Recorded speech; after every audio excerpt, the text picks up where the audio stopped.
Merci Clément Sebert d'avoir accepté cette interview pour notre site Bout de Savoir. Vous êtes cinéaste et documentariste, mais outre votre formation en matière de cinéma, vous êtes également anthropologue. On s'attarde davantage aujourd'hui sur l'une de vos réalisations, le film Kev. Mais finalement, le film Kev, c'est aussi un premier aboutissement d'une démarche qui lui était antérieure. Et peut-être serait intéressant d'entendre comment vous en venez à souhaiter entrer dans le monde de la psychiatrie, dans ce monde institutionnel, dans ce monde un peu en marge, qu'on connaît peu ou mal. Alors merci pour l'invitation.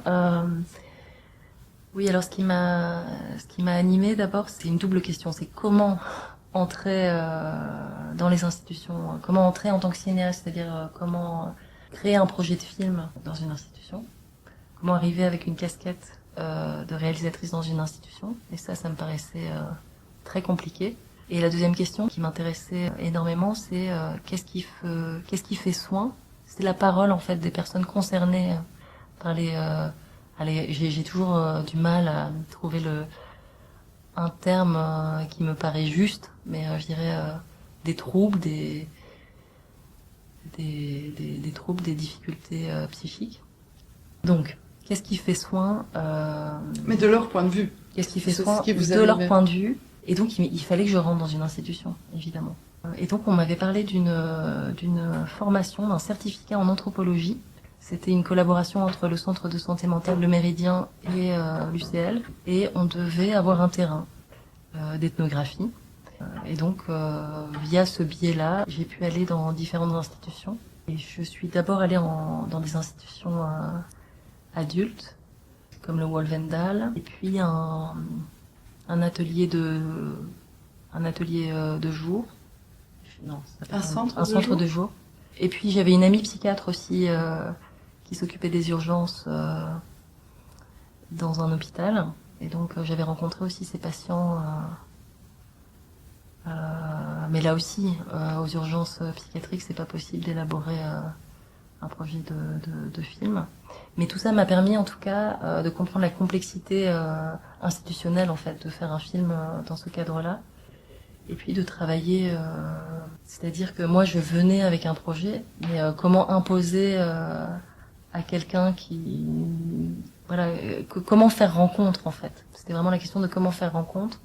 Et puis finalement de fil en aiguille, le hasard a fait que je me suis retrouvée dans une institution pour enfants.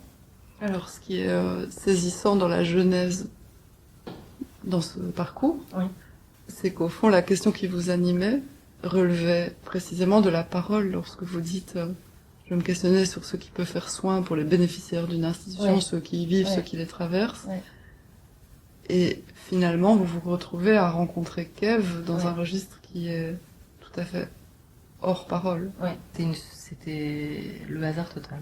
Parce que moi, je pensais vraiment que j'allais donner la parole. Donc c'est ça vraiment, c'était ma démarche première, quoi. Je voulais donner la parole à quelqu'un. Enfin, je voulais faire un portrait, hein, ça je savais. Donc il fallait que je rencontre la personne pour lui donner la parole et pour écouter ce qu'elle avait à dire par rapport à cette question du soin. De qu'est-ce qui fait soin pour elle. Mm-hmm. J'ai découvert cette maison de vie pour autistes. La plupart, non, ils étaient non-verbaux, mais pas tous. Mais en tout cas, voilà, sur le spectre de l'autisme, par contre, c'était des enfants voilà, qui étaient vraiment dans un autre rapport au réel, quoi. Enfin, un autre rapport que le mien, en tout cas. Pour vous, quel est le moment où au fond, ce qui se produit, c'est une rencontre avec ce jeune homme-là? En fait, ce qui est assez dingue, c'est que dans la voiture, en allant dans cette institution, le responsable thérapeutique, qui m'a invité dans cette maison de vie, m'a parlé d'un garçon. Pendant tout le trajet, il me parlait d'un garçon qui venait d'arriver et qui était très compliqué. Mais pour lui, il me disait pas du tout tu vas faire un film avec ce garçon, mais il arrêtait pas de m'en parler. Et quand je suis arrivée dans cette institution, bon alors évidemment, ça se fait pas comme ça, enfin je veux dire, c'est très déroutant d'arriver dans cette maison de vie et de pas comprendre en fait dans quel monde je me retrouve. Et en fait, très vite, Kevin me voit, et là j'avais même pas de caméra, hein. Et là il me demande des câlins, il est très tendre avec moi. Donc Donc ça, c'est dès le début, en fait, il y a eu une rencontre quand même spéciale avec Kevin, quoi. Oui, d'autant que de ce qui nous est donné à voir dans le film, on n'a pas nécessairement l'impression que c'est la modalité la plus fréquente pour lui. Cette manière d'aller à la rencontre ou de témoigner aussi manifestement Ouais. qu'une rencontre se produit. Alors ça, je me souviens pas, parce que c'est vrai que je l'ai rencontré au tout début, donc il avait à peine 14 ans, et donc je l'ai suivi quand même pendant 6 ans. Je pense qu'il était en demande d'affection quand même, mais c'est vrai que j'ai quand même l'impression que je lui ai rappelé quelqu'un, ou j'en sais rien. Moi, j'avais l'impression d'être une figure maternelle, enfin je le dis avec des mots très simples, quoi, mais en tout cas, il y a eu quelque chose, voilà, en tout cas affectueux, de la tendresse en fait. Il y a eu directement une rencontre de l'ordre de la tendresse. Durant toutes ces années, je suis venue le voir. Malgré son mutisme, nous parvenons à nous rencontrer.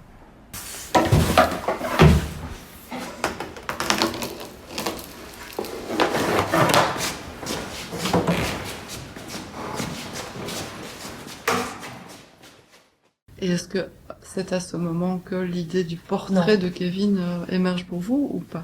Alors non, parce que moi je marchais sur des œufs, hein. Je rentrais donc dans une nouvelle institution, je ne connaissais rien au monde de l'autisme, et donc le pacte avec l'équipe thérapeutique, c'était d'abord de voir comment ça se passe, de rencontrer tout le monde, d'apprendre, de comprendre aussi le travail institutionnel, enfin de l'équipe avec les enfants, et de comprendre aussi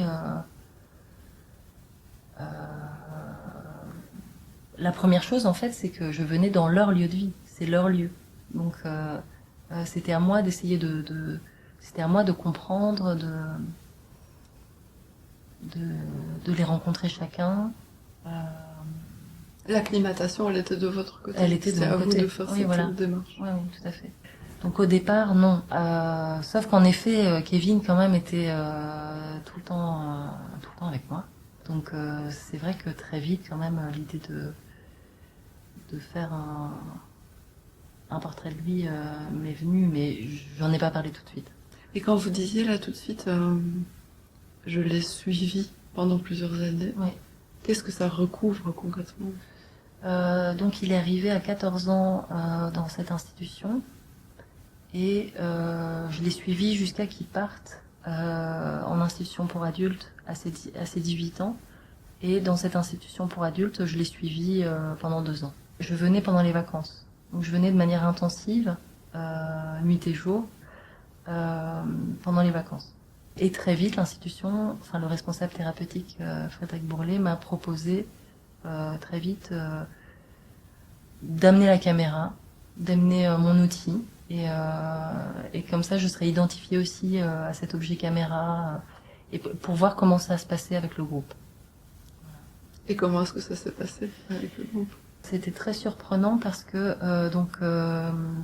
ce qu'on faisait, c'est que je filmais toute la journée. L'un des premiers principes quand même dans cette maison de vie, c'est que comme c'est des enfants qui ne parlent pas, l'idée aussi c'est que nous on n'envahisse pas leur environnement de notre parole, de nos discussions. Et donc moi quand je dis je filmais toute la journée, je filmais vraiment toute la journée parce que j'avais que ça à faire.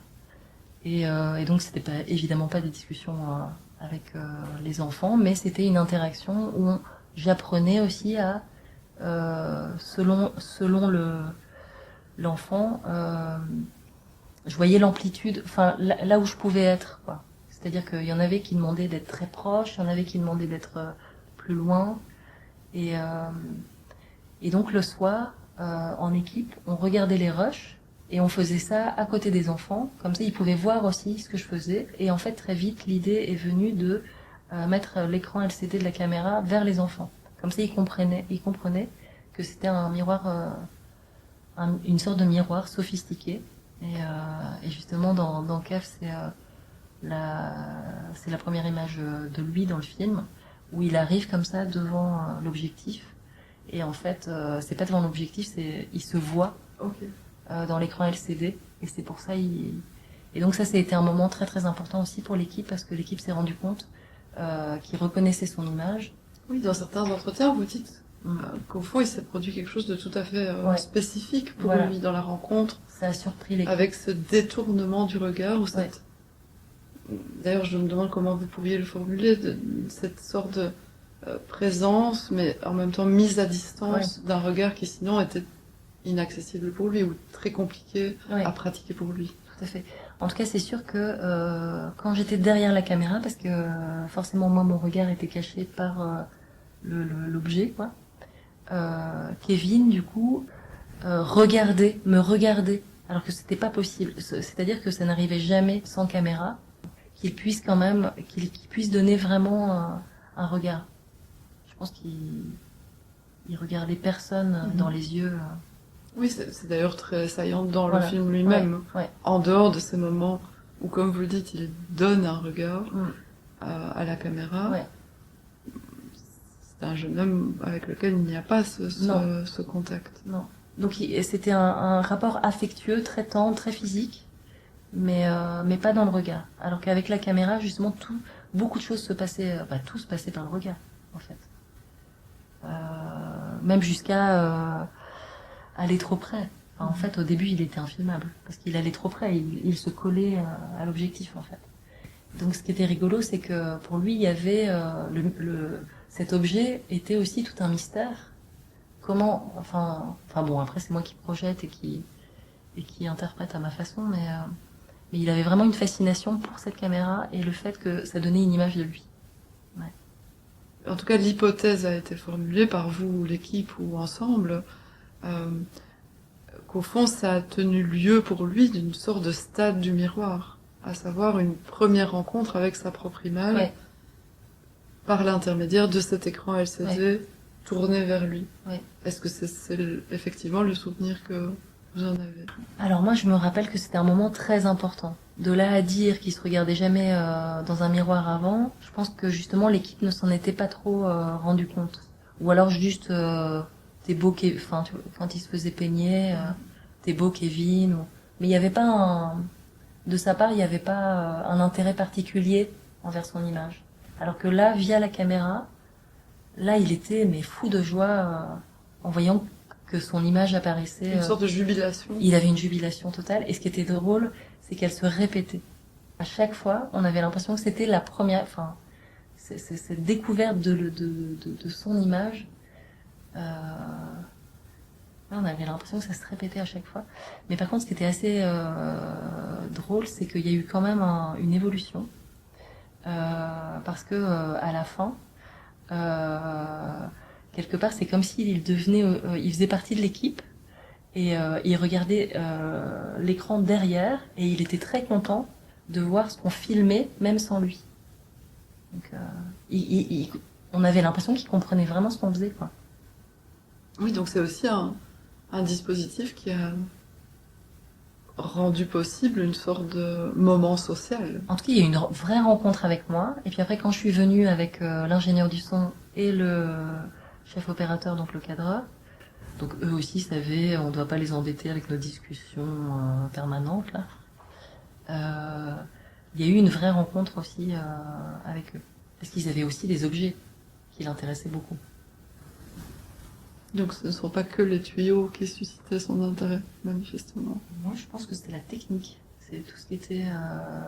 ouais. Les tuyaux, c'est... En fait, les maisons sont faites de tuyaux. Enfin, il y a des tuyaux partout. C'est l'ouverture du film. Moi, j'interprétais ça... c'est qu'il avait, il avait envie de comprendre comment étaient construites les choses, quoi, je sais pas.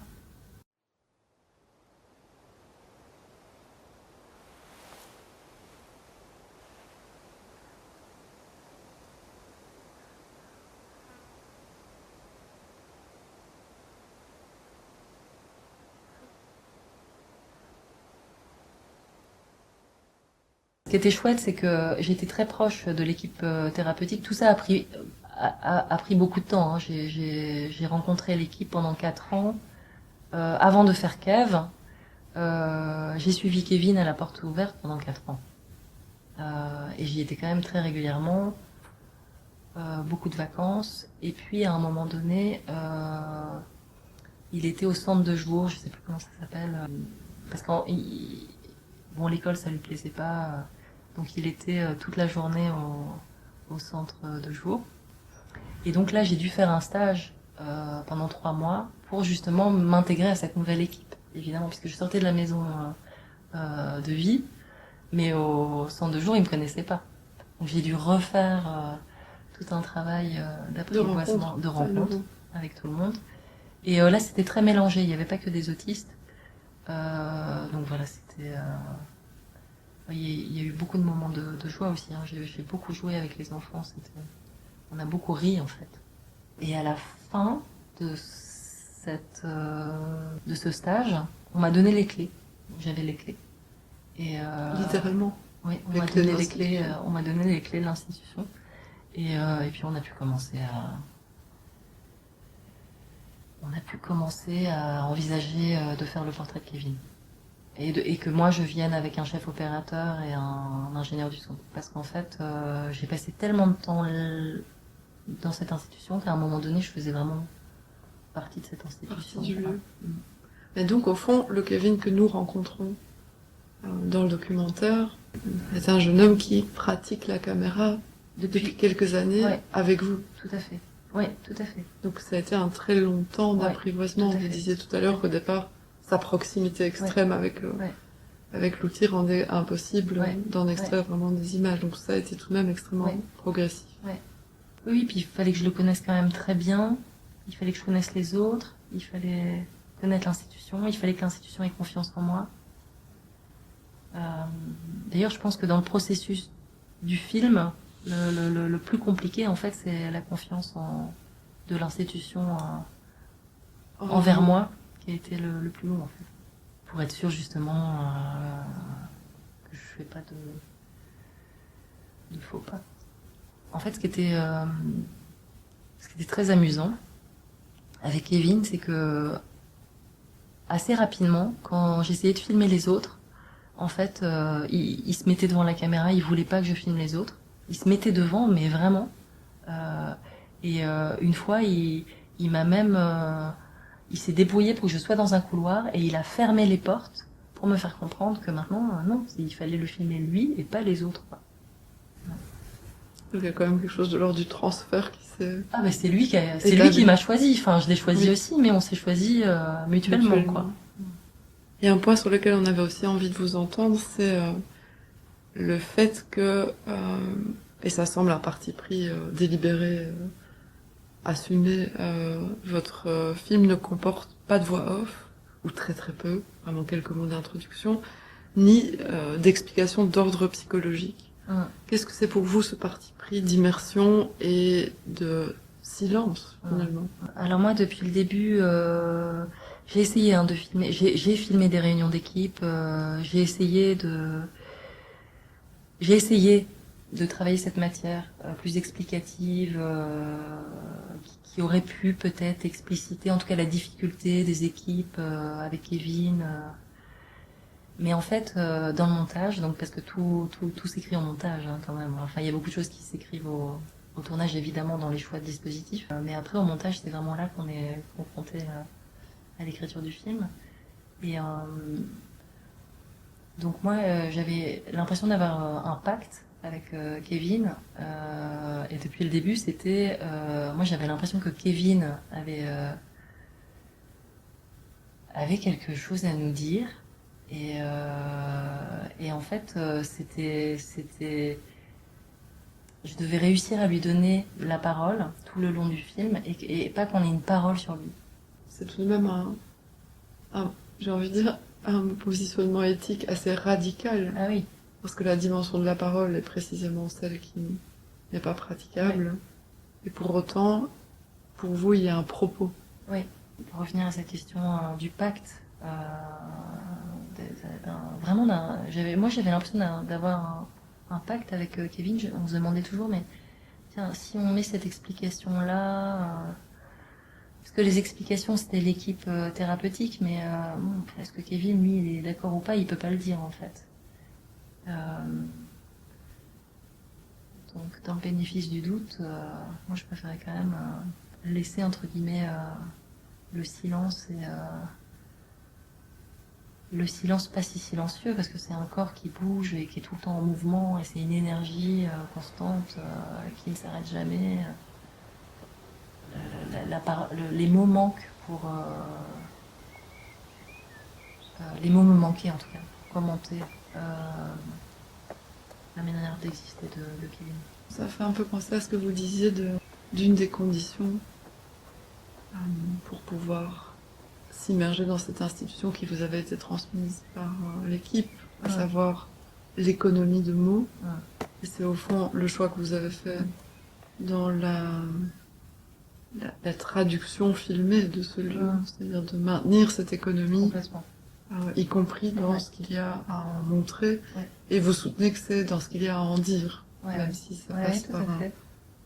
une absence de mots. Mais Alors, au fond, quand je vous écoute maintenant, il y a un respect manifeste pour la possible absence de signification ou absence de sens inclus dans ce qui anime Kevin, la manière dont son mouvement se joue, la manière dont il habite son corps, dont il habite le monde. Et il y a une immense précaution de ne pas imprimer un sens à ce qu'il fait. Dans le même temps, produire un film, y compris un documentaire, suppose quasi nécessairement, ou en tout cas c'est l'idée qu'on en a au départ, la notion de narration. Et la notion de narration en elle-même est un ordonnancement et une création de sens.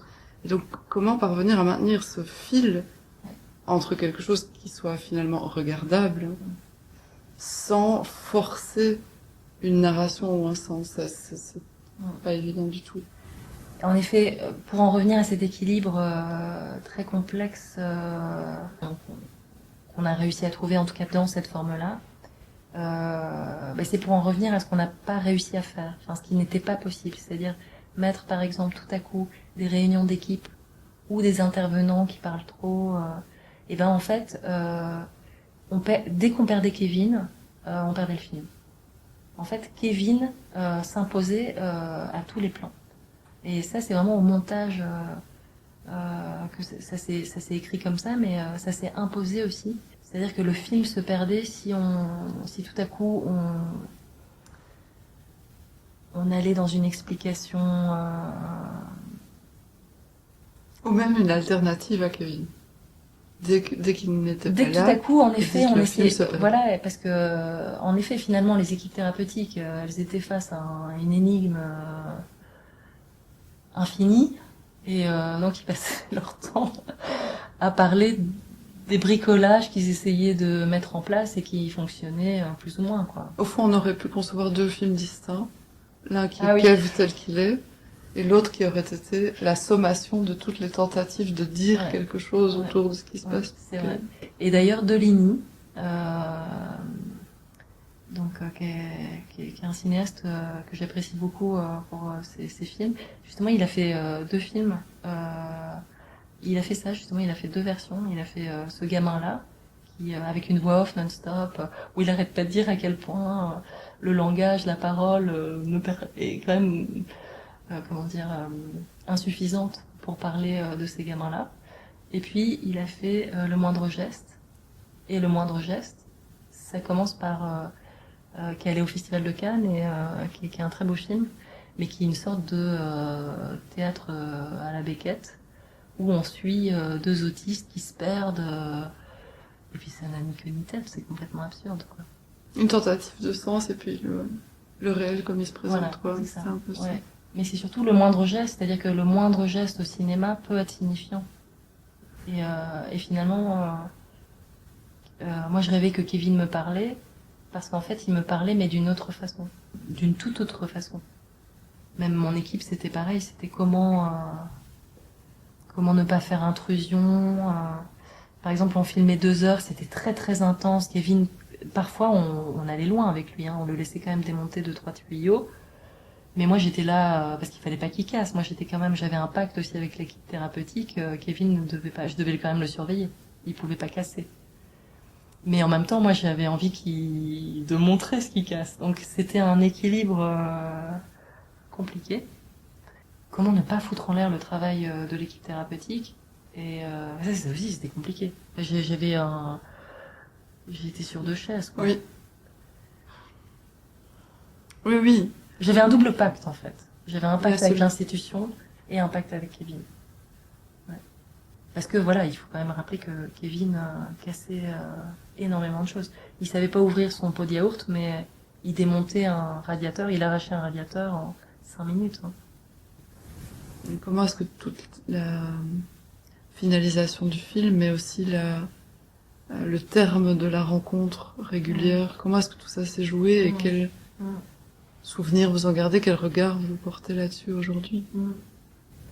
Et en effet, au début, la rencontre avec Kevin, quelque part, était, voilà, c'était un peu une sorte de, pas de coup de foudre parce qu'il y avait rien d'amoureux, mais c'était une rencontre très forte, quand même, il était dans la fusion, mais c'était un petit enfant, en fait, qui avait besoin qu'on s'occupe de lui. Et puis petit à petit, il a grandi. Donc au début, il était un peu infilmable. Et puis petit à petit, en fait, il y a de l'espace qui s'est créé entre nous. Un espace beaucoup plus fluide. Euh, il partait, il revenait. euh, Ça beaucoup. C'est vraiment des mouvements qu'il faisait sans arrêt. Partir au loin, lui il était toujours là, puis il revenait, puis il était tout content, et puis il repartait. Ça, c'était vraiment un, un circuit qu'il faisait constamment. Et puis nos rencontres, elles se sont quand même espacées. C'est-à-dire que même si je l'ai suivi pendant 2 ans après dans l'institution pour adultes, je venais beaucoup moins. Mais lui, il était passé à autre chose aussi. Il était passé dans une institution pour adultes, il avait grandi.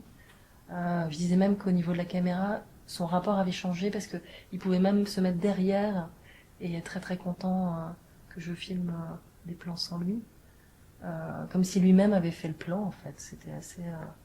Donc là, il y avait véritablement un bouger, puisqu'au départ, il y avait c'était un vrai plutôt bouger. l'exigence. Ouais, il y avait un bouger. Ouais. Parce qu'il savait qu'on était avec lui, on était connectés, mais il y avait de l'espace entre nous. Alors qu'au début, c'était collé-collé. Et puis en fait, petit à petit, ça s'est décollé, mais avec quelque part plus de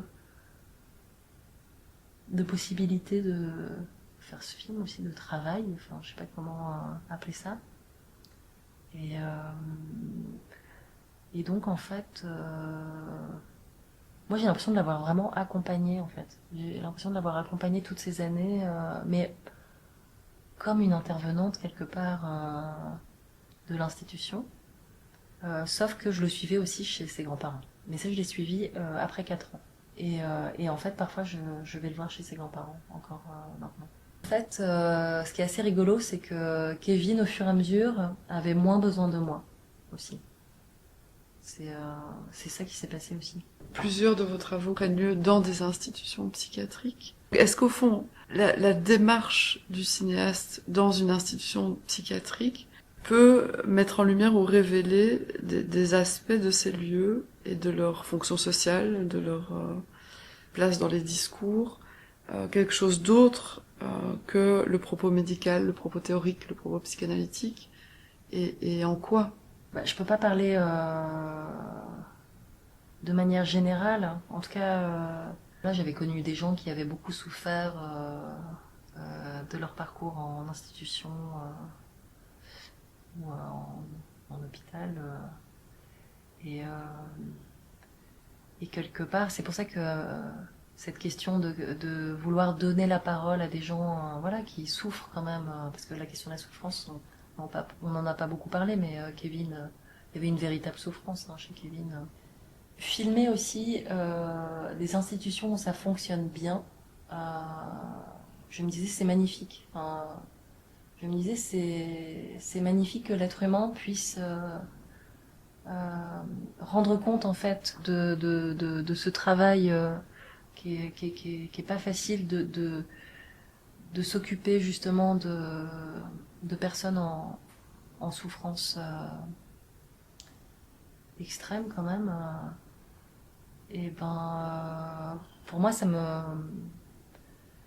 ça me galvanisait, quoi. Je me disais, il y a quelque chose vraiment de magnifique chez l'être humain, d'avoir créé des institutions. Alors bon, évidemment, il y a des institutions qui fonctionnent pas bien, il y a des gens parfois ça va pas, machin.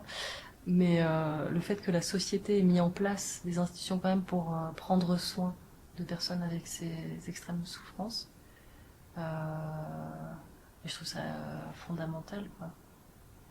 Toute une part de l'écriture se fait au montage. C'est aussi le pari de l'éthique du cinéaste. Mais tout à fait, mais comme on dit aussi que la caméra c'est une arme, et c'est vrai. Et moi par exemple c'est quelque chose qui m'importe beaucoup. C'est toujours d'être dans un rapport le plus horizontal possible avec les personnes que je filme.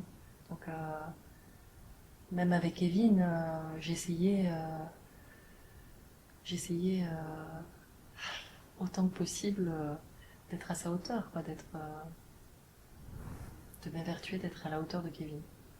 Moi, ce que j'ai appris avec Kevin et avec les autres enfants qui parlent pas, c'est qu'en fait, on peut beaucoup parler sans la parole, quoi. En tout cas, ce dont vous attestez aujourd'hui et ce dont le film atteste, c'est que la rencontre peut se produire autrement. Oui. Dans le rapport convenu à la parole pour se rencontrer. Mais en fait, quand je faisais cette formation d'anthropologie, donc c'était un certificat en anthropologie en santé mentale. Et donc il y avait aussi d'autres étudiantes qui travaillaient dans des contextes psychiatriques. Et c'était rigolo parce que une étudiante m'avait dit, mais tu sais, on n'est jamais là par hasard. Enfin, quand on choisit ce genre de sujet, c'est que c'est pas par hasard. Et tout à coup, je réalisais que tous ceux qui étaient avec moi, en fait, n'étaient pas là par hasard et pourraient essayer de comprendre, en fait, des questions qui les taraudent depuis toujours. Et ouais, cette énigme totale qui est pourquoi il y a des gens qui se laissent couler et pourquoi il y en a qui arrivent à traverser la vie sans trop de problèmes, quoi. Et donc après le film Kev, j'ai fait un master en anthropologie et avec une toute autre question, même s'il y a des fils. Mais donc j'étais tombée sur un texte d'une philosophe belge qui s'appelle Isabelle Stengers et qui a écrit un texte de soutien à une association ufologique après la vague belge de 1989-1991. Et en fait, pour elle, c'était un problème démocratique. Et dans un entretien ultérieur où quelqu'un lui dit, mais qu'est-ce que vous, en tant que philosophe des sciences, qu'est-ce que vous êtes allé faire dans cette galère d'OVNI, quoi. Et elle a qualifié en fait les ufologues d'aventuriers de la démocratie. Et quand j'ai lu ça, pour moi, ça a été une énigme de plus. Je me suis vraiment demandé ce qu'elle voulait dire. Et voilà, je travaille cette question depuis. Et donc, j'ai fait tout un terrain en ufologie, en Belgique et en France. Merci beaucoup d'avoir accepté cette interview et cette rencontre avec nous.